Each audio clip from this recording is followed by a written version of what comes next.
Hello everyone. So in this video we're going to be talking about how I draw this by starting from this.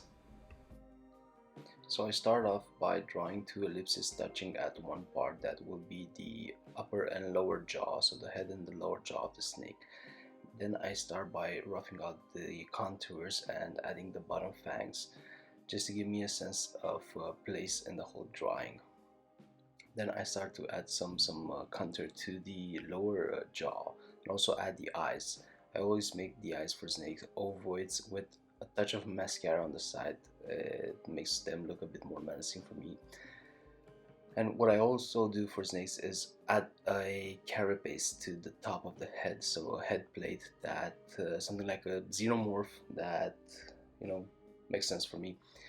So next is a bit more details, adding the fangs, adding the flaps at the corner of the mouth, and just basically going into the smaller and finer details of the snake head.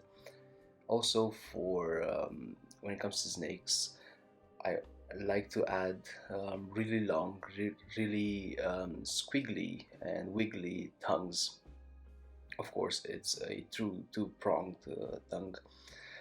And this is the rough sketch. What I'm doing now is adding a rocker blade to the whole story just to make some sense of it. It wouldn't make sense to have just a snake head. It doesn't tell a story. So here's the rocker blade that basically split the snake into two parts.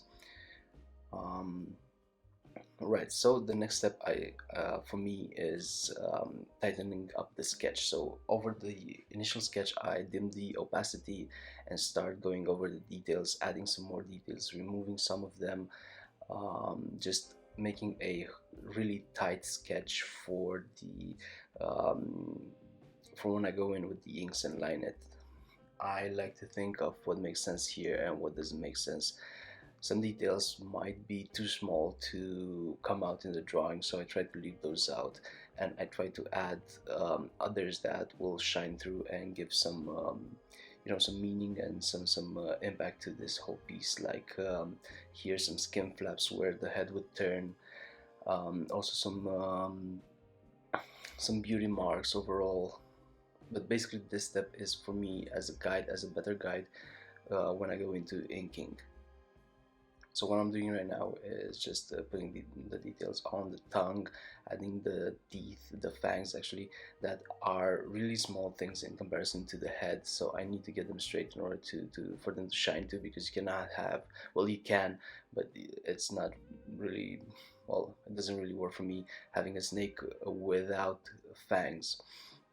Also, when drawing this kind of pieces, don't worry too much about the overall realism. It has to be real enough so it's recognizable, but otherwise you can go crazy with it. You can make the eyes bulge out, you can make a very small lower jaw, or make fangs that are larger than the head.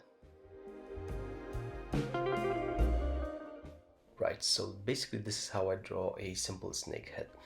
Now, as said before, it only has to be realistic enough so that it's easily recognizable by other people. So when someone looks at it, it's a snake's head. Other than that, go crazy with it. Go crazy with the shape, go crazy with the eyes, go crazy with everything you want. Put it in a crazy position or whatever. This is the basic sketch. Now, from here on, how you ink it and how you color it is totally up to you, totally up to your imagination. So have fun, and I will leave you with a time lapse of how I inked and colored this. So again, have fun and cheers everybody.